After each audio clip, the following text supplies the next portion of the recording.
Des spectateurs m'ont demandé « Marc, si ces moteurs et transmissions sont si mauvais, cite-nous de bons modèles. Quels sont certains des meilleurs moteurs? Quelles sont certaines des meilleures transmissions que l'on peut acheter sur le marché actuel? Quelles sont les voitures qui sont en fait assez fiables avec de bons moteurs? Soyons honnêtes, le moteur et la transmission sont le cœur de votre voiture. Sans moteur fiable et de qualité, vous êtes fichu. À ce stade, cela n'a plus d'importance.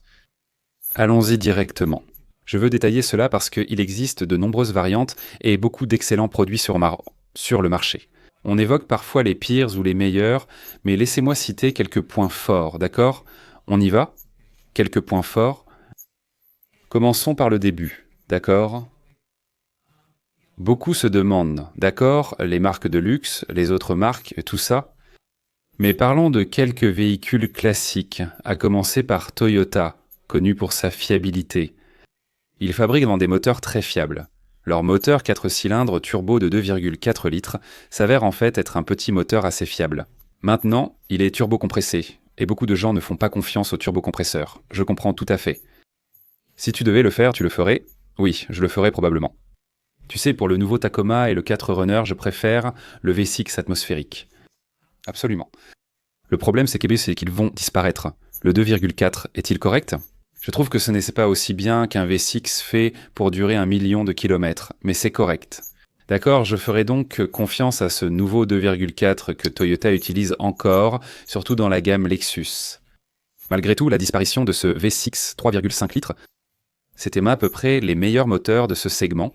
On les retrouvait notamment dans la Lexus IS350 et l'ES350. Certains moteurs sont montés transversalement, d'autres longitudinalement, mais tous sont fiables. Un problème étrange touche le liquide de refroidissement. Cela pourrait venir de la pompe à eau. Ils ont eu des problèmes avec les conduites VVTTI qui éclataient, mais un rappel a réglé cela. C'est un moteur fiable. Il utilise l'injection directe et l'injection de carburant par port, donc vous n'avez pas d'encrassement au carbone. C'est l'un des meilleurs moteurs à acheter, même aujourd'hui. Toyota a aussi ce 4 cylindres de 2,5 litres atmosphériques que nous avons dans notre Camry. Mais il peut aussi l'obtenir quand il les aligne. Grâce à l'Electronically Controlled Continuously Variable Transmission et à l'hybride, de nombreux modèles Lexus et Toyota équipés du 2,5 litres hybride sont parmi les meilleurs. Ça reste un excellent moteur, on ne peut pas se tromper. Malheureusement, beaucoup de Toyota abandonnent leur V8, leur moteur. 4,6, 4,7 et 5,7 litres disparaissent presque tous. Ils remplacent tout ça par le nouveau V6 biturbo de 3,4 litres, laisse tomber, ça ne vaut pas le coup. J'attendrai pour l'instant, laisse-leur quelques années, regarde ce qu'ils feront dans quelques années. En ce moment, ils doivent gérer toutes sortes de problèmes, donc c'est un peu le début. Pour moi, chez Toyota, certains de leurs petits moteurs présents dans les Corolla sont de bons moteurs. N'importe lequel de leurs groupes motopropulseurs atmosphériques reste assez solide. Donc cela étant dit, qu'en est-il du prochain? Honda. Eh bien, Honda avait leurs anciens 2,4 litres, c'est un moteur atmosphérique qui est vraiment une réussite. Le nouveau 2 litres, encore une fois, le 2 litres commence à revenir exclusivement. Oubliez le 1,5 litres, le 2 litres est la meilleure option. Aussi, si vous pouvez obtenir une boîte de vitesse manuelle, et quel que soit le type de transmission que vous pouvez avoir, choisissez la manuelle si possible. Vous savez, ça restera toujours la meilleure configuration, à mon avis personnel. Vous obtiendrez les meilleurs résultats ainsi. Certaines boîtes manuelles, comme celles des Ford Mustang et Gran Turismo, sont fragiles et peuvent s'user rapidement. C'est pareil avec le Ford Bronco, si vous utilisez le mode crawl sur certains modèles. D'une manière ou d'une autre, à des températures plus chaudes ou plus froides, cela peut commencer à s'user de l'intérieur. Donc il y a quelques mauvaises boîtes manuelles, mais dans la plupart des cas, Porsche, BMW, vous savez, presque tous les constructeurs qui fabriquent des boîtes manuelles, y compris les autres.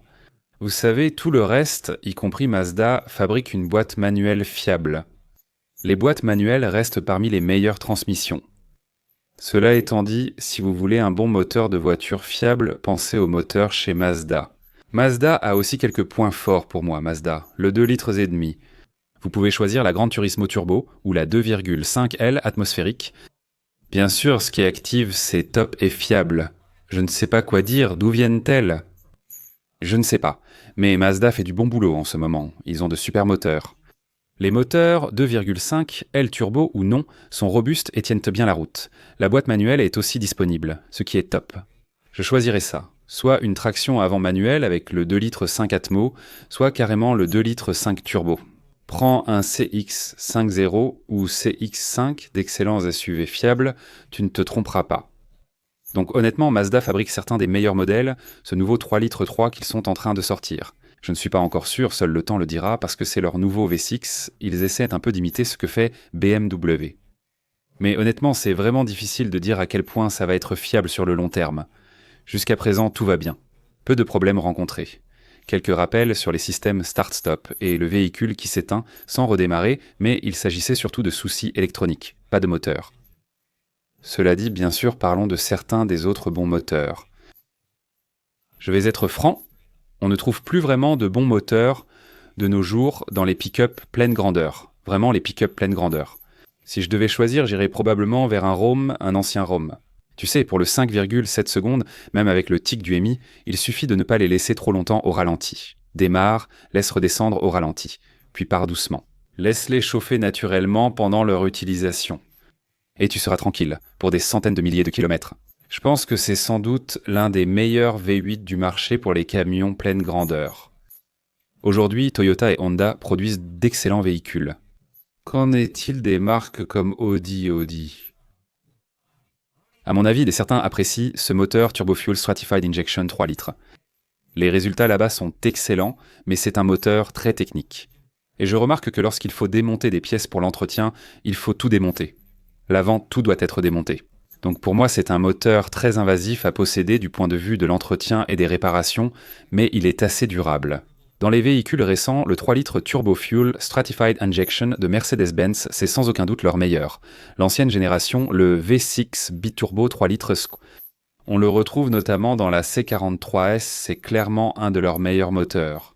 Probablement, dans les Mercedes récentes, je n'irai sans doute pas vers autre chose que cette BMW. Je le dis, je ne suis pas fanboy. Peu importe, je n'ai pas de M5, mais elle est parmi les moins fiables, comme on dit. Mais si vous cherchez l'une des plus fiables dans les voitures de luxe, la voici. C'est le moteur B58. Aussi le moteur B48 parce que vous trouvez le B48 dans certains de leurs véhicules plus petits.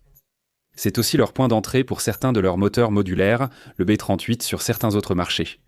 Mais le B58 est leur 6 cylindres en ligne 3 litres turbo à double entrée, mais c'est un seul turbo super fiable, le S58 est encore meilleur. Vous savez, le B58 est le moteur standard. Vous savez, ça va de 350 à plus de 400 chevaux et même au-delà. Le S58 équipe certaines M3 et M4, c'est la version sportive très fiable. Vous n'avez pas les problèmes des anciennes BMW S55, avec le problème du moyeu de Villebrequin qui se desserrait et causait des soucis à ce niveau-là. Vous ne semblez plus avoir ces problèmes maintenant avec les S58 ou, oui, les S58 et les B58. Grâce à l'encapsulation thermique, la température du moteur est mieux régulée, évitant ainsi les pics de chaleur ou de froid extrême. Donc si vous faites fonctionner le véhicule en hiver ou par temps plus frais, cela régule et maintient mieux les températures sous contrôle. Ce qui, bien sûr, améliore la résistance au fendillement des plastiques.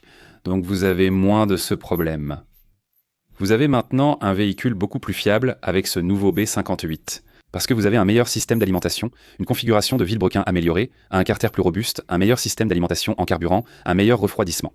Ils ont remplacé l'ancienne pompe à eau électronique par une pompe mécanique bien plus fiable. Honnêtement, j'en aurais une sans hésiter, mais j'ai déjà trop de voitures chez moi. Mais je regarderai probablement sérieusement tout véhicule qui propose ça, spécifiquement. 5X et X3, X4. N'importe lequel de ceux qui ont, vous savez, X3, X4, X5, X6. Que vous puissiez obtenir ce moteur, même une série 7 avec ce moteur B58, n'importe quel modèle. Ce n'est pas une question de modèle, mais surtout de moteur avec BMW. Gardez ce B58, disponible dès 2017 ou 2018. Cherchez cela. Vous obtiendrez ainsi un moteur très robuste et sans doute parmi les plus fiables du marché. En fait, il est tellement fiable que je le mettrai au même niveau que beaucoup de produits de Toyota, en particulier. Il surpasse absolument le nouveau V35A de Toyota. Vous voyez, ce moteur qui casse dans les Tundra. N'insistez pas pour l'instant, laissez-lui prouver sa valeur. En ce moment, BMW les surpasse, sans aucun doute, mais aussi avec ce moteur, le B58 qui est aussi dans la Supra. Et on n'a pas non plus entendu beaucoup de problèmes sur les Supra. Cela dit, les premières générations du B58. Donc tout cela vient avec une mise en garde. J'ai entendu que les premières générations ont eu quelques soucis. J'insiste sur le mot que car que là har sett ett mot quelques. Problème de pompe à huile. Le problème de la pompe à huile, c'est que l'huile alimente le moteur et sa lubrification. Sans elle, le moteur peut tomber en panne. Donc, les premiers de ces modèles avaient des turbines et des pompes à huile en plastique. Honnêtement, il vaut mieux passer à autre chose, idéalement prendre une génération plus récente de B58S. Mais les moteurs B58 sont maintenant des moteurs assez robustes. Cela dit, tu parles de transmission, d'automatique. Je vais être franc, c'est la meilleure automatique du marché. Et pas seulement pour la conduite. Elle connaît tes caractéristiques et comprend ton comportement au volant. Mais elle est aussi fiable, presque à l'excès, et c'est une ZF à 8 vitesses. Oui, c'est européen, mais c'est fiable, c'est vraiment très fiable. D'accord. Oui, on les retrouve dans presque toutes les BMW, ainsi que dans de nombreux modèles Jaguar et Alfa. Pourtant, ils équipent de nombreux véhicules européens, notamment parce qu'ils y sont fabriqués. Mais c'est l'une des boîtes automatiques les plus fiables qui existent. On sait qu'on ne peut pas avec les nouvelles boîtes automatiques à 10 vitesses. General Motors, Chevy et Ford ont rencontré des soucis avec leurs boîtes automatiques à 8 et 10 vitesses. Je pense qu'actuellement, ils ne produisent pas de boîtes automatiques vraiment robustes. Oui, elles fonctionnent, elles marchent. Elles vous mèneront, vous savez, à 100 000 miles. Peut-être sans problème, mais beaucoup d'entre elles ont leur lot de soucis. Et donc, selon mon avis personnel, les F 8 vitesses font partie des plus fiables. BMW fabrique un excellent 6 cylindres en ligne, tandis que Audi et Mercedes proposent donc des V6 corrects. Et Nissan, est-ce qu'ils fabriquent de bons produits ? Eh bien, c'est dommage, vous savez, la génération précédente du QX80, et bien sûr, ils avaient un V8 de 5,6 litres atmosphériques. C'est pareil pour la Toyota ou le Titan de Nissan, ils avaient un V8 de 5,6 litres atmosphériques. Ils étaient vraiment fiables, de véritables bêtes de somme, et avec la boîte automatique à convertisseur de couple, d'excellents véhicules. Dommage que le Titan ait disparu, dommage que le QX80 passe à une autre motorisation. Et plus important encore, tu sais, Nissan a vraiment un problème, tu sais, avec cette boîte à variation continue. Mais si tu peux trouver un moteur et une voiture qui n'ont pas la boîte à variation continue et qui n'ont pas une transmission utilisant ce moteur à compression variable. Par exemple, remonte un peu, prends un V6 Atmo comme un 3,5 litres, soit 3,7 dans certaines de leurs, disons G35, G37 avec une boîte manuelle, laisse tomber. Ceux-là sont fiables à l'excès aussi, donc ce sont de bons moteurs fiables. Nissan Infiniti avait donc des moteurs fiables et des boîtes de vitesse correctes. Mais vous savez, la partie triste, c'est qu'on va de plus en plus vers, vous savez, la compression variable, l'injection directe, les petits 3 cylindres, les 4 cylindres turbo, et on perd un peu de cette durabilité, mais il y a quand même de très bons modèles sur le marché. Je vous l'ai déjà dit, Toyota et Lexus. Lexus reprend beaucoup des mêmes groupes motopropulseurs que vous voyez chez Toyota.